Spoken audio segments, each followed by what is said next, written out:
Welcome to Penrose Learning, where we make understanding easy. In this video, I will explain how to use correction tape. First, understand that correction tape is a dry, white film designed to cover errors instantly.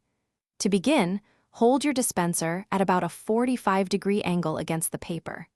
Apply gentle, firm pressure and pull the dispenser smoothly in a straight line over the text you wish to correct. This ensures a clean, even application every time. Sometimes you might encounter a few common issues.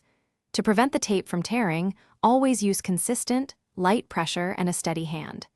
If your tape ever gets tangled, don't panic. Gently use your finger or a pen to rewind it back into place.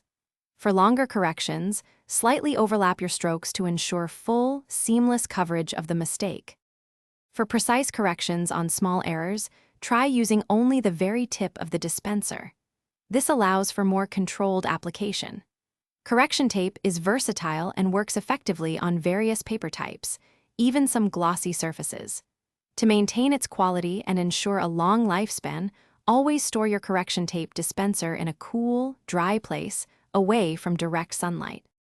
Replacing your correction tape is usually straightforward. Just follow the specific instructions for your dispenser model. Keeping your dispenser clean is also important. A quick wipe with a cloth removes any dust or debris that could affect its performance. Remember to check the description below for a link to the Shark AI Ultra Robot Vacuum and other great deals. This smart device offers voice control, self-emptying, and is perfect for pet owners, making your home cleaning effortless. Thanks for watching. If this was helpful, leave a like and consider subscribing. See you next time.